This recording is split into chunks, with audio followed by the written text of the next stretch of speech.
Hello students, हम लोग Kirchhoff के नियम पर आधारित एक बढ़िया सा इंपॉर्टेंट न्यूमेरिकल सीखते हैं और वो भी कैसे, जो हमारे बोर्ड के लिए बहुत ही ज्यादा इंपॉर्टेंट है। आप वीडियो इसकी बिल्कुल मत कीजिए।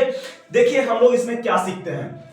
देखिए अगर हमारे पास क्या है कि ए बी सी एक क्लोज लूप है और ये दूसरा close loop A D C है, तो इस सवाल को कैसे सॉल्व करेंगे उसके लिए हमें पहले करंट की डायरेक्शन बनानी पड़ेगी। देखिए हम करंट की डायरेक्शन कैसे हम लोग बनाते हैं।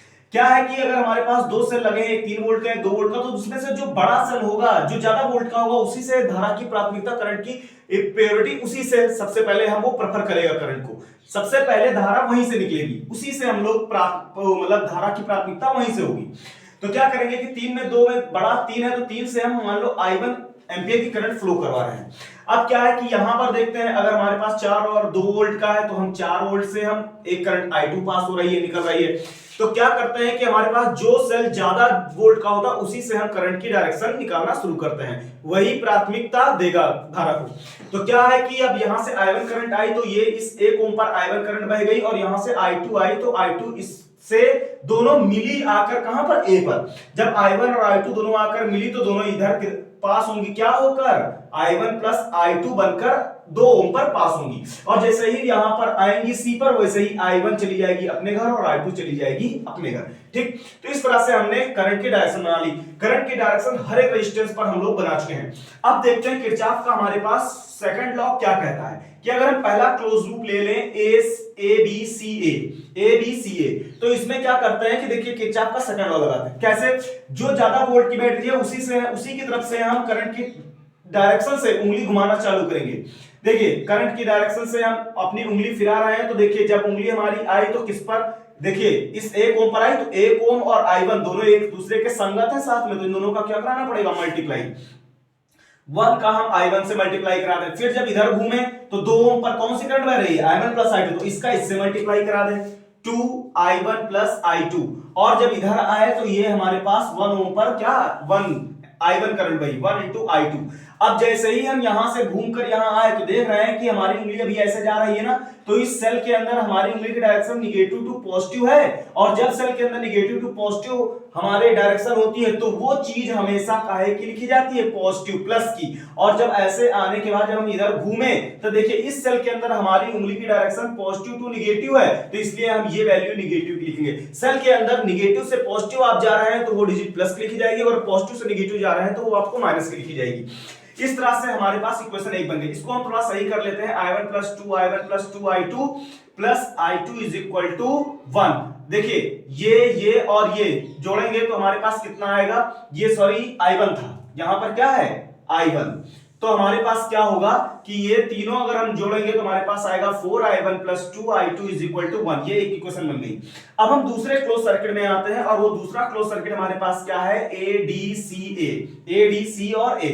फिर हम वही काम करते हैं, जो ज्यादा वोल्ट की उधर से उंगली घुमाना चालू करते हैं। जब घुमाएंगे तो हमारे पास देखिए I2 किस पर भाई, 1 ओम पर, तो I2 इंटू 1 प्लस, अब जब इधर घूमे तो ये 2 ओम इससे मल्टीप्लाई कराएंगे, 2I1 प्लस I2।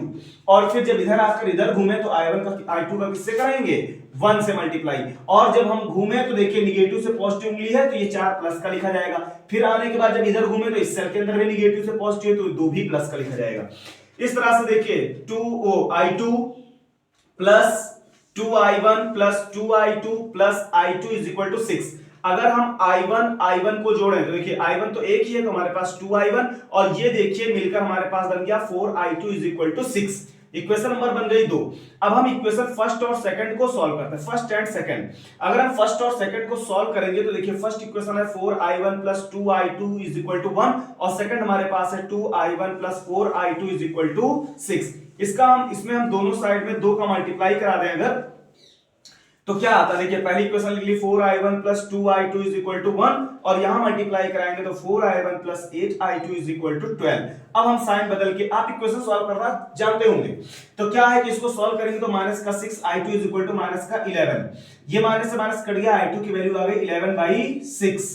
इतनी एम्पियर की हमको करंट I2 मिल गई। I2 की वैल्यू अगर हम इक्वेशन नंबर फर्स्ट में रख देते हैं तो 4I1 plus 2 into 11/6 is equal to 1।